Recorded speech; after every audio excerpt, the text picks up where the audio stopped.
혹시 지금 당신의 자녀를 위해 모든 걸 바치고 있진 않으신가요?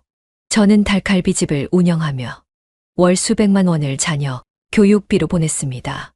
하지만 그 끝은 제 인생 최악의 선택이었습니다. 통계청 자료에 따르면 노후 빈곤층의 73%가 자녀 교육비로 재산을 소진했다고 합니다. 더 충격적인 것은 자녀와 함께 사는 노인의 우울증이 독거노인보다 2배 높다는 점입니다. 이 영상은 제가 겪은 실화를 바탕으로 합니다. 자녀에게 모든 걸 바친 후 인생 이막에서 어떻게 경제적, 정신적 독립을 이뤄냈는지 그 해답을 얘기해드리고자 합니다. 지혜 담은 노후입니다. 오늘 이야기는 여러분의 남은 인생을 180도 바꿀 수 있는 특별한 이야기가 될 것입니다. 구독과 좋아요로 함께해 주시길 바랍니다. 안녕하세요. 제주도에서 한때 제일 잘 나가던 닭갈비집 사장 임도기입니다. 제 나이 이제 65입니다. 오늘은 제 인생에서 가장 큰 실수와 그리고 그 실수를 딛고 일어선 이야기를 들려드리려 합니다.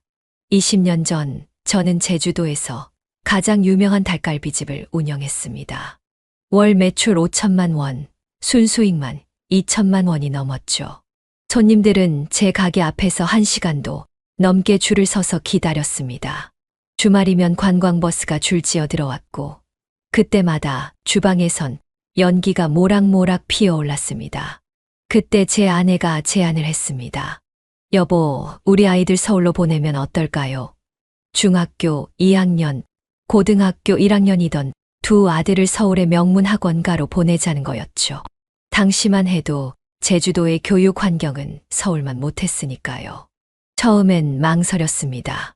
하지만 아내는 지금이 아니면 우리 아이들 인생이 끝난다고 했습니다. 제주도에서는 인류대학을 가기 힘들다. 좋은 학원도 없다. 경쟁력이 떨어진다. 그런 말들이 제 마음을 흔들었습니다. 내 자식 둘 다 서울대 보내자고 결심했습니다. 그래서 지금까지 모은 돈과 조금의 대출로 당장 강남에 아파트를 전세 끼고 아내와 아이들을 서울로 보냈습니다. 비싼 과외비, 학원비, 생활비까지 매달 제가 번 돈의 대부분을 서울로 붙였습니다. 처음에는 괜찮았습니다. 주말마다 서울 올라가서 가족들 만나고 아이들 공부하는 모습 보면 가슴이 뿌듯했으니까요. 하지만 점점 힘들어졌습니다. 매일 밤 텅 빈 집에 들어와 혼자 밥을 먹고 혼자 TV를 보고 혼자 잠들어야 했습니다. 그래도 저는 버텼습니다. 내 자식들은 꼭 서울대 가게 해주겠다. 이런 생각으로요. 아침에 일어나면 가장 먼저 하는 일이 통장 잔고 확인이었습니다. 매달 500만 원씩 서울로 보내야 했으니까요.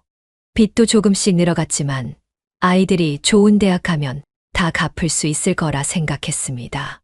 주방에서 일하다 보면 가끔 눈물이 날 때도 있었습니다. 내 자식들 얼굴이 보고 싶어서요. 전화해도 항상 학원 가야 해요. 지금 공부 중이에요. 그런 대답뿐이었습니다. 그래도 저는 이해했습니다. 공부가 힘들 테니까요. 한 달에 한 번 정도는 꼭 서울에 올라갔습니다. 아이들 얼굴 보고 아내랑 이야기도 하고 그때만큼은 행복했습니다. 하지만 돌아올 때면 항상 마음이 무거웠습니다. 또다시 시작될 혼자만의 시간들이 두려웠거든요. 그렇게 저는 기러기 아빠가 되었습니다. 제주도의 닭갈비 장인에서 매달 생활비 보내는 자동인 출기가 된 거죠. 그때는 몰랐습니다. 이게 제 인생 최대의 실수가 될 줄은요. 16년이라는 시간이 흘렀습니다. 그 긴 세월 동안 저는 매일 아침 4시에 일어나 밤 11시까지 가게를 지켰습니다. 명절에도 쉬지 못했죠. 서울 학비가 만만치 않았으니까요. 혼자 있는 시간이 늘어날수록 술을 더 마시게 됐고 담배도 하루 2갑씩 피웠습니다. 처음 3년 동안은 정말 힘들었습니다. 설거지하다가 문득 아이들 생각이 나서 눈물 흘린 적도 많았죠. 잠들기 전 빈 방을 보면서 허전한 마음을 달랠 길이 없었습니다. 그래도 매주 토요일이면 어김없이 전화가 왔습니다. 아빠, 이번 모의고사에서 전교 1등 했어요. 두 아들의 성적은 날이 갈수록 좋아졌습니다. 큰아들은 법학과를, 작은 아들은 경영학과를 목표로 했죠. 그들의 꿈을 위해 저는 더 열심히 일했습니다. 가게 매출이 줄어들 때면 사채까지 써가며 생활비를 보냈습니다. 조금만 더 버티자 그렇게 자신을 다독였습니다. 그러다 드디어 기다리던 소식이 왔습니다. 큰아들이 서울대 법대에 합격했다는 거였죠. 2년 뒤엔 작은아들도 서울대 경영학과에 들어갔습니다. 그때의 기쁨이란 제 인생에서 가장 행복한 순간이었습니다. 손님들께 술을 돌리고 닭갈비는 공짜로 드렸죠. 하지만 대학 등록금은 또 다른 부담이었습니다. 법학전문대학원 준비하는 큰아들, 회계사 시험 준비하는 작은아들, 학원비와 생활비가 더 많이 들어갔습니다. 그래도 저는 행복했습니다. 내 아들들이 훌륭한 사람이 되어가는구나 하는 자부심이 있었으니까요. 그러던 어느 날 지인이 제 가게를 사고 싶다고 했습니다. 10억이라는 금액을 제시했죠. 아내는 전화로 적극 권했습니다. 이제 서울로 오세요. 애들도 다 컸잖아요. 우리 다 같이 살아요. 그 말에 저는 망설임 없이 가게를 넘겼습니다. 짐을 정리하면서 지난 16년을 돌아봤습니다. 쓸쓸했던 저녁 식사들, 텅 빈 집에서의 외로운 밤들, 아픈데도 쉬지 못하고 일했던 날들. 하지만 이제 끝이라고 생각하니 마음이 들뜨더군요. 드디어 가족과 함께 살 수 있구나. 서울행 비행기를 타면서 꿈만 같았습니다. 이제 아침마다 아이들 얼굴 보며 밥 먹고 주말엔 다 같이 영화도 보고 그동안 못한 것들을 다 해볼 수 있을 거라 생각했죠. 제 얼굴에선 미소가 떠나지 않았습니다. 하지만 그때는 몰랐습니다. 제가 그리던 행복한 가족의 모습이 이미 깨져버렸다는 걸요. 16년이라는 세월이 우리 가족을 완전히 다른 사람으로 만들어버렸다는 것을. 그저 설렘 가득한 마음으로 서울로 향했습니다. 그게 제 인생 두 번째 실수가 될 줄은 꿈에도 몰랐죠. 강남의 고급 아파트에 도착했을 때 제 마음은 마치 새 신랑 같았습니다. 하지만 현관문을 열자마자 느꼈습니다. 뭔가 다르다는 걸요. 아이들은 형식적인 인사만 건넸고 아내는 어색한 미소를 지었습니다. 마치 손님을 맞이하는 것 같았죠. 식탁에 앉아 첫 식사를 했던 날이 아직도 생생합니다. 아이들은 휴대폰만 들여다보고 아내는 TV만 보더군요. 제가 학교 생활은 어떠니? 라고 물어도 바빠요 라는 대답뿐이었습니다. 16년 동안 상상했던 가족의 모습은 어디에도 없었습니다. 더 이상한 건 제 방이 따로 있다는 거였습니다. 아내는 당신이 코골이가 심해서 라고 했지만 뭔가 이상했죠. 전에는 그런 말 한 번도 없었거든요. 그래도 저는 이해하려 했습니다. 오랜만에 같이 살아서 그렇겠지. 시간이 지나면 나아질 거야. 아침이면 혼자 일찍 일어나 식사를 준비했습니다. 제주도에서 익힌 요리 실력으로 맛있는 아침을 차렸죠. 하지만 아이들은 학원 가봐야 해요. 라며 건성으로 한 숟가락 뜨고 나가버렸고 아내는 다이어트 중이라며 거절했습니다.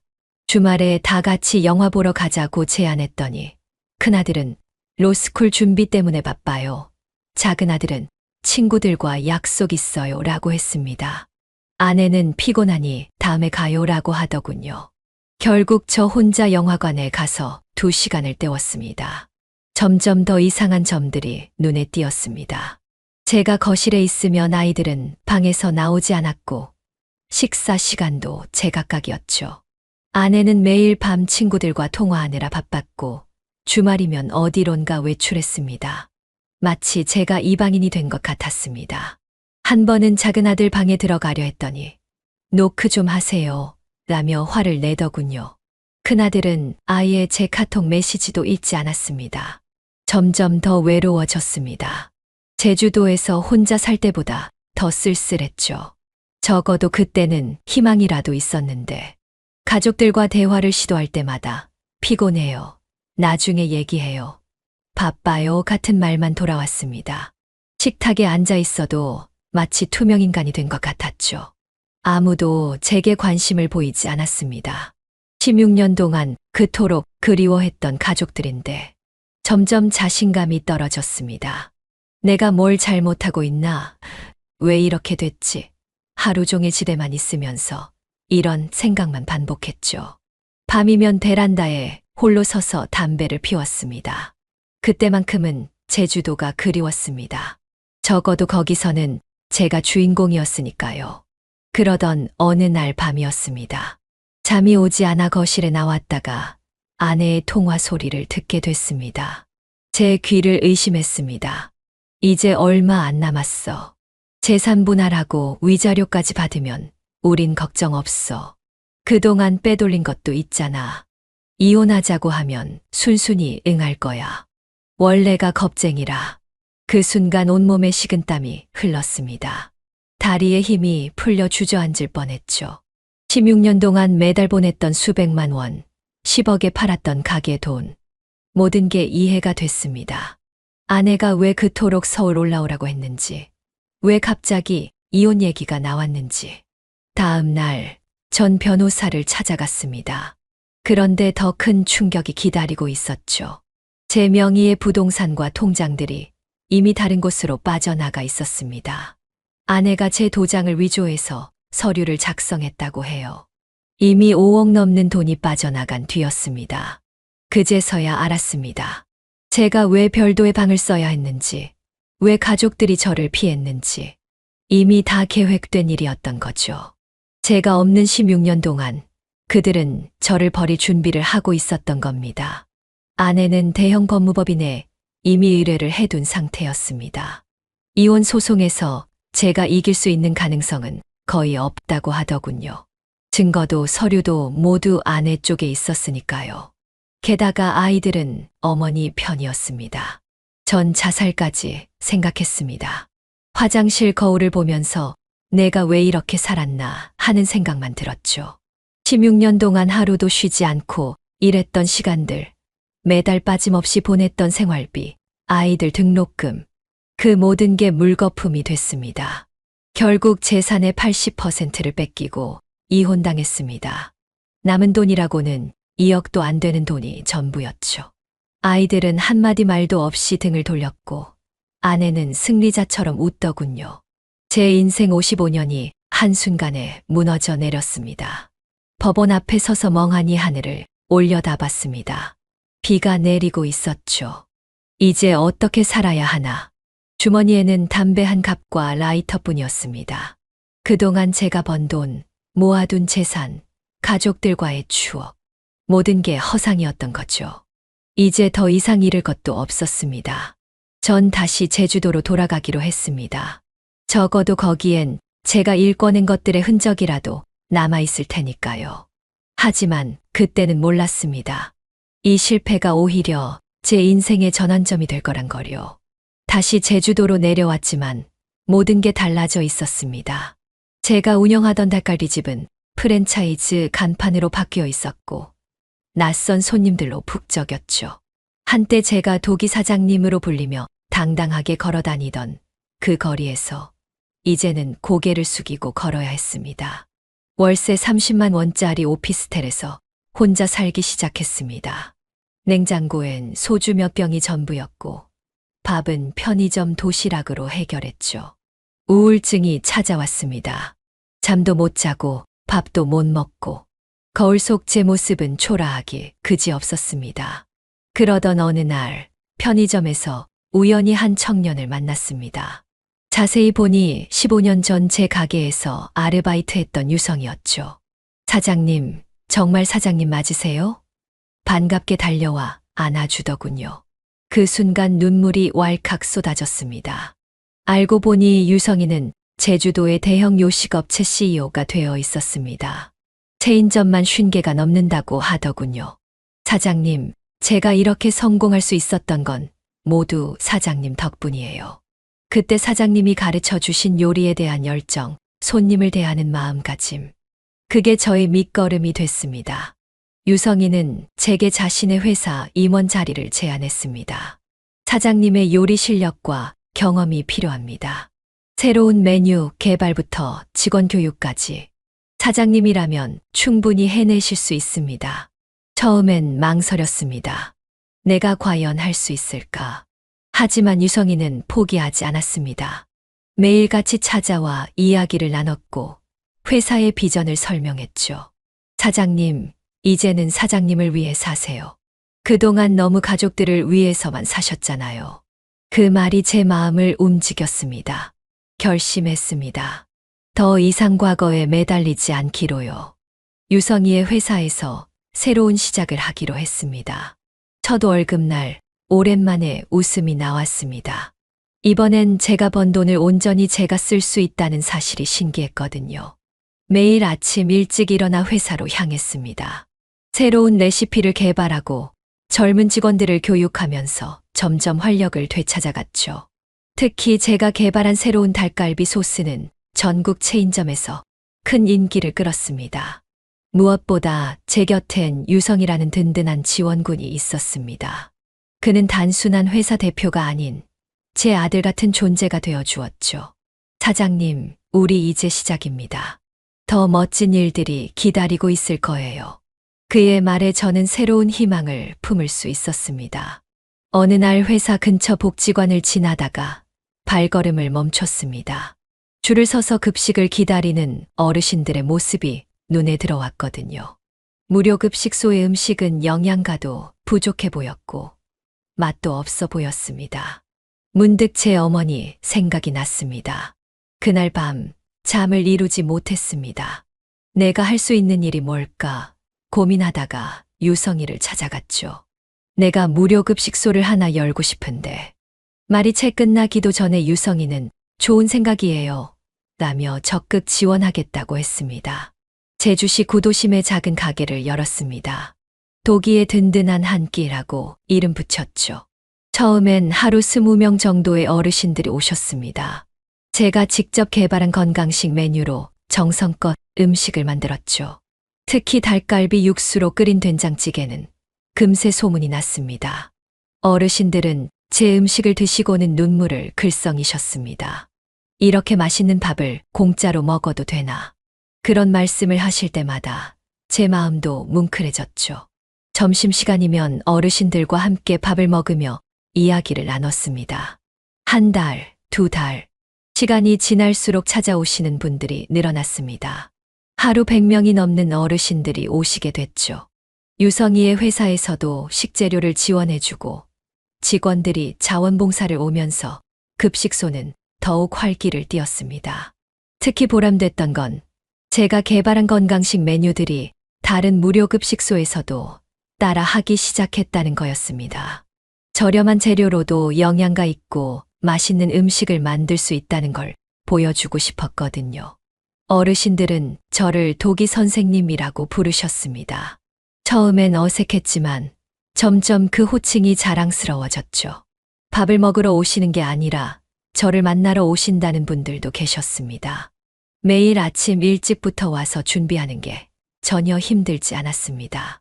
급식소를 운영하면서 깨달았습니다. 진정한 행복은 나눔에서 온다는 거요. 제가 번 돈으로 가족들의 환심을 사려 했던 과거와 달리 이제는 진심으로 누군가를 위해 봉사하는 기쁨을 알게 됐습니다. 어떤 날은 제 인생이 참 아이러니하다는 생각이 듭니다. 가족을 위해 모든 걸 바쳤을 때는 외롭고 불행했는데 오히려 낯선 이웃들을 위해 봉사하면서 진정한 가족의 의미를 깨닫게 된 거니까요. 이제는 매일 아침이 기다려집니다.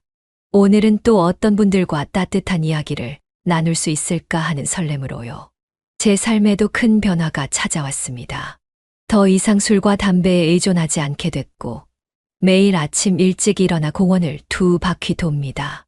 처음엔 한 바퀴도 힘들었는데 이제는 등산까지 다닐 만큼 체력이 좋아졌죠. 건강검진에서도 모든 수치가 정상으로 돌아왔습니다. 요리 연구에도 더 깊이 빠져들었습니다. 유성이의 회사에서 새로운 메뉴를 개발할 때마다 젊은 셰프들과 의견을 나누고 시식회도 하면서 제 실력이 늘어가는 걸 느꼈습니다. 특히 건강식 개발에 집중했죠. 맛있으면서도 건강에 좋은 음식, 그게 제 목표였으니까요. 무료급식소에서 만난 어르신들 덕분에 노후에 대한 새로운 시각도 생겼습니다. 혼자 사시는 분들 중에는 우울증으로 고생하시는 경우가 많더군요. 하지만 함께 밥 먹고 이야기 나누면서 그분들의 표정이 밝아지는 걸 보며 나이 들어서도 새로운 관계를 만들 수 있다는 걸 배웠습니다. 경제적으로도 안정을 찾았습니다. 임원 월급에 개발한 레시피의 로열티까지 더해져 꽤 괜찮은 수입이 생겼죠. 이번엔 돈을 제대로 관리하고 있습니다. 매달 월급의 절반은 저축하고 나머지는 제가 하고 싶은 일 했습니다. 처음으로 제 미래를 위한 투자를 하는 거죠. 주말이면 제주도에 오름을 오릅니다. 예전에는 혼자 있는 게 무서웠는데 이제는 즐겁습니다. 정상에 올라 바다를 바라보면 마음이 편안해지거든요. 가끔 산에서 만나는 등산객들과 이야기를 나누는 것도 즐거워졌습니다. 사진 찍는 취미도 생겼습니다. 무료 급식소에서 만난 할아버지께서 가르쳐 주셨는데 이제는 제법 실력이 늘었네요. 일출 사진을 찍으러 새벽부터 일어나는 것도 힘들지 않습니다. 오히려 그때가 하루 중 가장 행복한 시간이 됐죠. 물론 가끔은 옛 생각이 나기도 합니다. 특히 아들들 생일이나 명절 때면 마음이 아프죠. 하지만 더 이상 그 아픔에 매몰되지 않습니다. 제게는 이제 새로운 가족이 생겼으니까요. 무료 급식소의 어르신들, 회사의 동료들, 그리고 항상 곁에서 힘이 되어주는 유성이. 요즘 들어 가장 큰 변화는 거울을 보는 게 두렵지 않아졌다는 겁니다. 예전에는 늙고 초라한 제 모습이 싫었는데 이제는 주름진 얼굴에서 지혜와 평온함이 느껴집니다. 60대 중반의 나이가 되어서야 비로소 제 자신을 사랑하는 법을 배운 것 같습니다. 누군가 제게 후회되지 않느냐고 물으면 이렇게 답합니다. 그래요, 후회됩니다. 하지만 그 후회 덕분에 지금의 제가 있는 거죠. 이제는 그 아픈 시간들까지도 감사하게 느껴집니다. 그 모든 것이 제가 성장하는 밑거름이 됐으니까요. 며칠 전 무료급식소에서 특별한 손님을 만났습니다. 우연히 들른 방송국 PD가 제 이야기를 듣고 다큐멘터리를 만들고 싶다고 하더군요. 처음엔 망설였습니다. 제 이야기가 과연 누군가에게 도움이 될까 싶어서요. 하지만 곰곰이 생각해보니 말씀드리고 싶은 게 있었습니다. 지금 이 순간에도 자녀들을 위해 모든 걸 희생하시는 부모님들, 가족을 위해 홀로 고군분투하시는 분들께 꼭 전하고 싶은 말이요. 노후는 인생의 황혼이 아닌 새로운 시작이 될 수 있다는 것. 제가 직접 경험했으니까요. 65세 모든 게 끝난 것 같았던 그때가 오히려 제 인생의 전환점이 됐습니다. 진정한 행복이 무엇인지 깨달았고 제 자신을 사랑하는 법도 배웠죠. 요즘도 가끔 아들들에게서 연락이 옵니다. 이제는 그들의 안부를 물으며 담담하게 이야기를 나눌 수 있게 됐어요. 더 이상 그들에게 기대거나 의존하지 않습니다. 제게는 제 삶이 있으니까요. 무료 급식소의 어르신들, 회사의 직원들, 그리고 유성이. 이게 바로 제가 찾은 새로운 가족입니다. 건강관리도 열심히 하고 있습니다. 매일 아침 운동하고 규칙적으로 생활하니 병원 갈 일도 거의 없어졌어요. 술, 담배는 이제 완전히 끊었고요. 체중도 10kg 넘게 감량했답니다. 건강한 몸과 마음이 있어야 남은 인생도 즐겁게 살 수 있으니까요. 경제적으로도 더욱 안정됐습니다. 월급과 로열티 수입으로 여유가 생겼고 이제는 돈을 관리하는 법도 알게 됐어요. 특히 노후 자금 관리는 전문가와 상담해가며 꼼꼼히 하고 있습니다. 더 이상 누군가에게 의존하지 않아도 되니 마음이 한결 편해졌죠. 제 이야기가 누군가에게 위로가 됐으면 좋겠습니다. 나이 들어 모든 게 끝났다고 생각하시는 분들, 가족에게 상처받아 힘들어하시는 분들, 인생은 언제든 새로 시작할 수 있다는 걸 말씀드리고 싶어요. 이제 저는 매일 아침 설렘으로 눈을 뜹니다. 오늘은 또 어떤 사람들과 만나 어떤 이야기를 나눌 수 있을까? 어떤 새로운 요리를 개발할 수 있을까? 이런 기대로 가득하답니다. 제 나이 65에 찾은 새로운 인생이에요. 우리 모두가 알았으면 하는 게 있습니다. 진정한 노후 준비는 돈만이 아니라는 거예요. 건강한 몸과 마음, 의미 있는 일과 관계, 그리고 자신을 사랑하는 마음. 이 모든 게 균형을 이뤄야 행복한 노후가 시작된다는 걸요. 이제 저는 이렇게 말할 수 있습니다. 나는 행복합니다. 내가 나를 사랑하고 나를 필요로 하는 사람들이 있어서. 여러분의 인생도 언제나 새로운 시작이 될 수 있다는 걸 꼭 기억해 주세요. 오늘은 제가 겪었던 경험을 바탕으로 인생의 황혼기를 맞이하신 분들께 구체적인 조언을 드리고 싶습니다. 첫째, 자녀에 대한 집착에서 벗어나세요. 저도 처음엔 힘들었습니다. 자녀들이 연락도 없고 명절에도 오지 않을 때면 가슴이 미어졌죠. 하지만 자녀도 독립된 인격체라는 걸 인정하면서 마음이 편해졌습니다. 연락이 올 때는 반갑게 받되 기대하지는 않습니다. 그러다 보니 오히려 관계가 자연스러워졌어요. 둘째, 건강관리는 돈 모으는 것보다 중요합니다. 아침 6시에 일어나 동네 한 바퀴를 도는 것부터 시작해보세요. 처음엔 힘들어도 한 달만 지나면 습관이 됩니다. 저는 여기에 스트레칭도 추가했는데 허리 통증이 많이 좋아졌어요. 특히 식사는 꼭 제 시간에 하시고 과식은 피하세요. 소식하면서도 영양가 있게 먹는 게 비결입니다. 셋째, 새로운 관계를 만드는데 망설이지 마세요. 처음 무료급식소를 시작했을 때 낯선 사람들과 어울리는 게 어색했습니다. 하지만 시간이 지날수록 그분들이 제 진정한 가족이 되어주셨어요. 함께 밥 먹고 이야기 나누고 서로의 고민을 들어주다 보니 어느새 하루 중 가장 행복한 시간이 되었답니다. 넷째, 작은 취미 생활부터 시작하세요. 저는 사진 찍기를 시작했는데 이게 큰 즐거움이 되었습니다. 제주에 일출을 찍으러 다니면서 새로운 친구들도 만났고 삶의 활력도 생겼어요.